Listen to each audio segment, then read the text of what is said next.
खुशखबरी आई। खुशखबरी क्या आपको बताएंगे कि विजय अभियान पर चंद्रयान 14 जुलाई को गया चांद पर। ये तस्वीर भेजी थी चांद की, चंद्रयान ने भेजी एक्सक्लूसिव तस्वीर आप देख रहे हैं। ये चांद की तस्वीर बहुत नजदीक से चंद्रयान ने जो चांद की तस्वीर खींचने में मेहनत की है, ये पहली तस्वीर थी चांद की। अगली तस्वीर दिखाई और ये आप देख रहे हैं, ये चांद के चक्कर लगा रहा है चंद्रयान। कई कक्षा में चक्कर लगाता रहा, हर तस्वीर मैंने आपको दिखाई थी चक्कर लगाने की, लेकिन आज बड़ी कामयाबी जो मिली है वो आपको दिखाने जा रहा हूं। अगली तस्वीर ये देख रहे हैं, ये दोनों अलग हुए, वो तस्वीर है ये अलग होने की। फुल स्क्रीन लीजिए जरा इस तस्वीर को।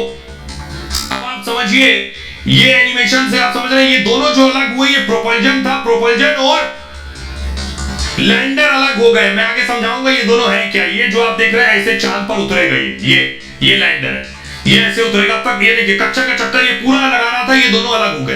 एक हिस्सा चक्कर लगाता रहेगा, अब दूसरा हिस्सा नीचे आकर चांद पर उतरेगा। तो बड़ी कामयाबी ये है कि भारत दुनिया का पहला देश बन गया है, चांद पर दक्षिणी ध्रुव पर उतरने वाला दुनिया का पहला देश होगा। यह बड़ी कामयाबी है। दुनिया का आज तक कोई देश चांद के दक्षिणी ध्रुव साउथ पोल की तरफ नहीं उतर पाया है। रिपोर्ट देखिए।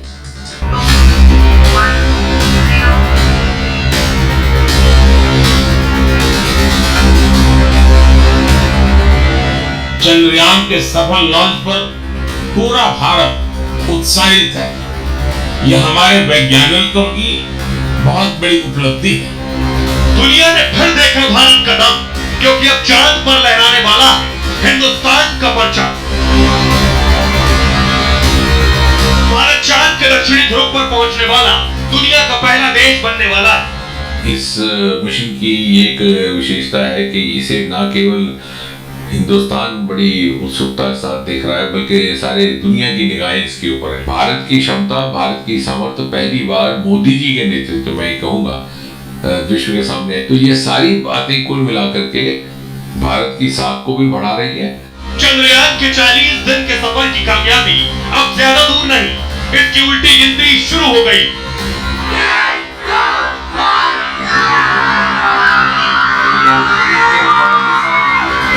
चंद्रयान का लैंडर अब प्रोपल्जन मॉड्यूल से अलग हो गया।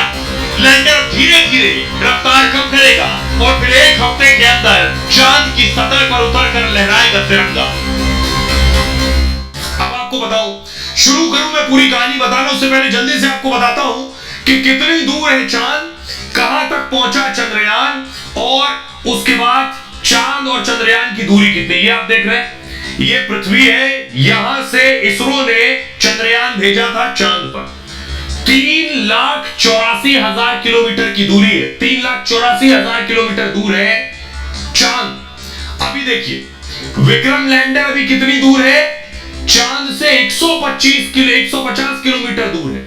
3,84,000 किलोमीटर का सफर तय किया, अब 150 किलोमीटर की दूरी बची है। ये जो लैंडर अभी अलग हुआ है प्रोपल्जन से, उससे ये दूरी है। अब मैं आपको दिखाने जा रहा हूं, बहुत सी तस्वीरें आपने चंद्रयान की देखी है, कुछ कंफ्यूजन भी होगा, लेकिन पहली तस्वीर मैं आपको दिखा रहा हूं। ये इसरो ने ट्वीट की है तस्वीर, ये वो तस्वीर है जब वो अलग हुआ, ये देख रहे हैं, ये प्रोपल्जन और उससे अलग हुआ है लैंडर।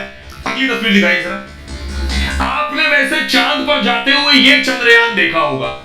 बहुत से लोग कह रहे हैं ये उड़ा तो था सफेद रंग का चंद्रयान 3, लेकिन ऊपर सुनहरा दिख रहा है। अब आप सोचिए ऐसा क्यों हुआ, ये मैं आपको बताने जा रहा हूं कि ये दिख तो कुछ और रहा था, ऊपर दूसरी शक्ल में। अगली तस्वीर दिखाई, ऊपर ऐसा नजर आ रहा है, ये जो आप देख रहे हैं, ये आपको ऐसा नजर आ रहा है, इसे ये है प्रोपल्जन। ये हिस्सा जो आप देख रहे हैं, ये है लैंडर। ये पैर देख रहे हैं, 1 2 3 4, ये ऐसे ही चक्कर लगा रहा था अब तक। अभी ये उतरने के लिए चांद पे पूरा घूमेगा 90 डिग्री, फिर नीचे उतरेगा सतह पर। ये पीछे सतह देख रहे हैं, अब तक ऐसे चक्कर लगा रहा था, ये प्रोपल्जन। आज जो अलग हुए हैं, ये हिस्सा इधर अलग हुआ है और ये हिस्सा इधर अलग हुआ है। अगली तस्वीर दिखाई सर, ये आप देख रहे हैं, ये है प्रोपल्जन। अगली तस्वीर दिखाई प्लीज, ये है लैंडर। प्रोपल्जन ये लैंडर है, ये नीचे लैंड करेगा, ये नीचे पैर देख रहे हैं सीधा हो गया। अगली तस्वीर दिखाई सर। अब ये है रोवर, अंदर से ये जो आपने को इससे पहले लैंडर दिखाया उसके अंदर से रोवर निकलेगा। इसमें पैर देख रहे हैं, इसमें ये व्हील लगे हुए हैं जो चांद पर चलेगा। ये निकलेगा, वो चांद पर उतरेगा, ये अंदर से निकलकर चलेगा। आई अब मैं आपको बताता हूं ये अलग कैसे हुआ। जो आपने देखा था यहां से उड़कर जाते हुए चंद्रयान, वो अंतरिक्ष में जाकर आसमान में जाकर जुदा कैसे हो गया। अब मैं आपको दिखा रहा हूं, ये देखिए, आप देख रहे हैं 62 किलोमीटर रॉकेट के दोनों किनारे अलग हो गए 62 किलोमीटर पर। ये जो दोनों कॉर्नर आप देख रहे हैं ये 62 किलोमीटर पर अलग अलग हो गए। 2 मिनट बाद ही अलग हो गए थे। यहां से उड़ने के बाद बंगाल की खाड़ी में दोनों हिस्से जाकर गिर गए। आगे कौन सा हिस्सा गया ये ऊपर देख रहे हैं, 114 किलोमीटर पर ये ऐसा हो गया। दूसरा हिस्सा पेलोड फेयरिंग अलग हो गया, इसे कहते हैं PFS-3। तो ये PFS जो है 3 मिनट बाद अलग हो गया। 2 मिनट बाद ये अलग हुआ, तीसरे मिनट पर ये अलग हो गया। ये हिस्सा जीरो ग्रेविटी पर अंतरिक्ष में रहा, यानी अंतरिक्ष तक पहुंच गया। फिर वायुमंडल से होते हुए नीचे आया, थोड़ा नीचे आया, वायुमंडल पार करते ही खाक हो गया बचा हुआ हिस्सा। ये हिस्सा जलकर खाक हो गया, यानी धरती तक सिर्फ राख ही आ पाई, क्योंकि इतनी स्पीड में आता है कि नीचे आते आते इतना गर्म हो जाता है कि राख हो जाता है। अब देखिए ये भी टूटा अगले हिस्से में, ये देखिए टूट के क्या हुआ, 175 किलोमीटर पर ये ऐसा हो गया। तीसरा हिस्सा कोर इंजन अलग हो गया और 5 मिनट बाद मुख्य इंजन भी अलग हो गया। यह हिस्सा भी काफी देर तक अंतरिक्ष में रहा और धरती पर आने से पहले खाक हो गया। अब ये निकल कर आया 179 किलोमीटर पर, इससे भी ये निकल आया। क्रायोनिक इंजन भी अलग हो जाता है। 16 मिनट बाद ये चंद्रयान से अलग होता है। ये हिस्सा भी कुछ देर अंतरिक्ष में तैरता है, फिर वायुमंडल से होते हुए नीचे आता है। तब तक चंद्रयान धरती की कक्षा में पहुंच जाता है और फिर चंद्रयान अकेले सफर पर आगे बढ़ जाता है। अब ये अकेले सफर कर रहा है, ये पूरा हिस्सा सिर्फ ऊपर तक पहुंचाने के लिए था। अब ये हिस्सा सफर कर रहा था। आइए अब मैं आपको दिखाता हूं कि आखिर जो चंद्रयान है इसके जो तीनों हिस्से ये कौन से हैं। ये समझना जरा कॉम्प्लिकेटेड है, इसलिए आपको सरल करके मैंने बताया था। अब मैं बताने जा रहा हूं कौन सा हिस्सा कहां है। वो धरती आप देख रहे हैं, पृथ्वी, ये चांद है। अब मैं आपको बताता हूं जो प्रोपल्जन आप बार बार सुन रहे हैं, आपके लिए थोड़ा कठिन होगा समझना ये प्रोपल्जन क्या भला है। ये जो आप देख रहे हैं चांद के चक्कर लगाते हुए पीले रंग की वस्तु, इसी को कहते हैं प्रोपल्जन। ये चंद्रयान का सबसे बड़ा हिस्सा होता है। ये बॉक्स जैसी संरचना है जिसके एक ओर सोलर पैनल भी लगा हुआ और ऊपर बड़ा सिलेंडर है। इसी सिलेंडर से अब तक लैंडर जुड़ा हुआ था। जो लैंडर मतलब जो लैंड करके चांद पर उतरेगा, यानी लैंडर और रोवर को अब तक इसी ने चलाया और फिर चांद के 1000 किलोमीटर के पास की कक्षा में छोड़ दिया इसने। प्रोपल्जन मॉड्यूल खुद चांद पर नहीं जाता, ही चांद की 100 किलोमीटर की कक्षा में ये स्थापित हो जाएगा, यानी ये चांद पर नहीं जाने वाला है। ये 100 किलोमीटर पर रुका रहेगा। 6 महीने तक इसी कक्षा में ये चक्कर लगाता रहेगा। अब देखिए इसके आगे क्या है, मूव कीजिए इसे आगे। चंद्रमा की कक्षा से धरती का अध्ययन करेगा ये। अब आ जाइए, ये है विक्रम, यही निकला है इसके अंदर से प्रोपल्जन से। विक्रम लैंडर चंद्रयान का एक दूसरा बड़ा हिस्सा है।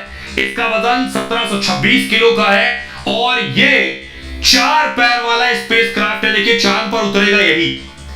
इसमें 4 इंजन और कई उपकरण लगे हुए, ऑन बोर्ड सॉफ्टवेयर की मदद से चलेगा। इसमें एडवांस मीटर और कैमरे भी लगे हुए हैं। चांद की सतह पर यही लैंड करेगा।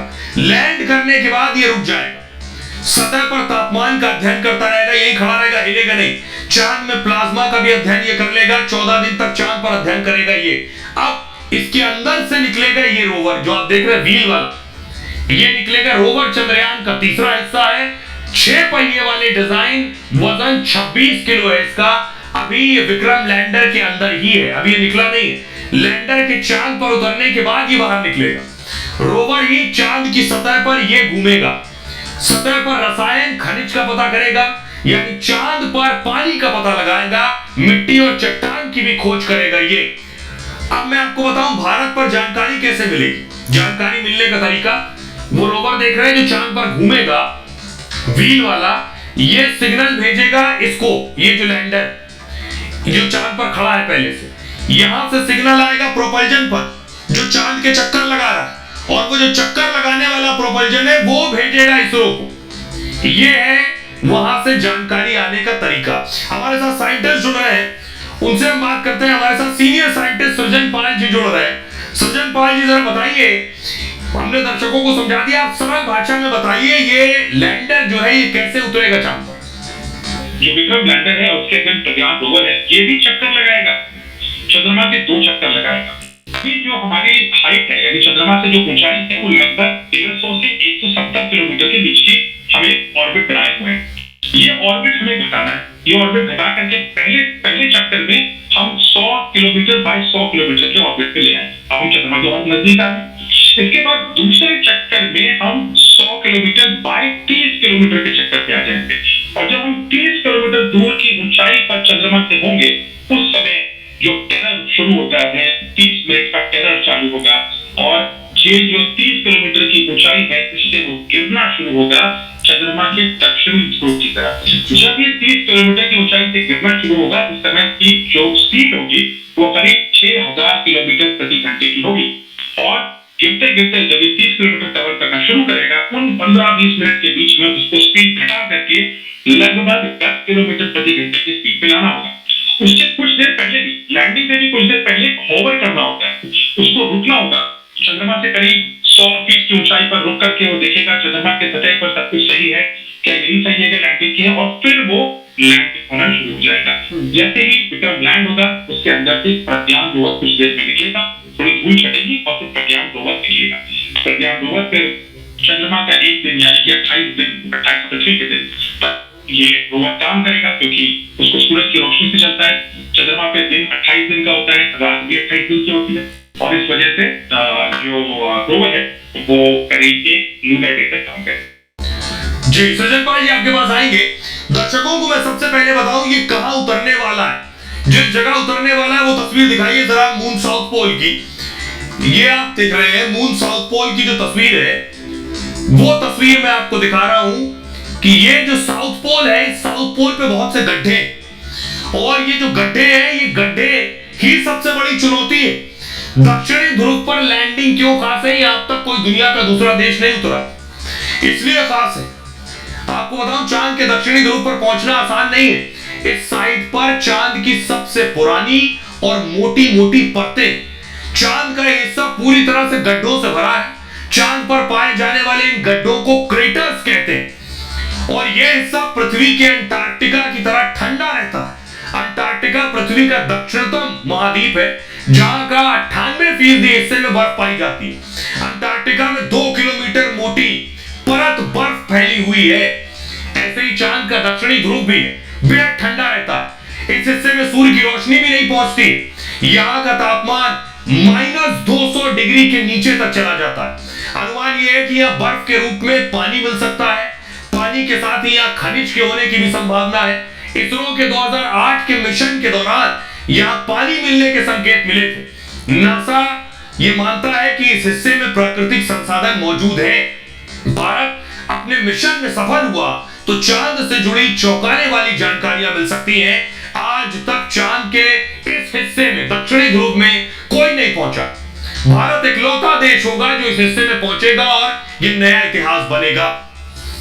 सृजन पाल जी हमारे साथ लगातार बने हुए जो साइंटिस्ट है वो आपको बेहतर बताएंगे कि आखिर इस हिस्से का मतलब क्या है। सृजन पाल जी जरा बताइए कि दक्षिणी ध्रुव पर उतरना कितनी बड़ी चुनौती है और कैसे उतरेंगे?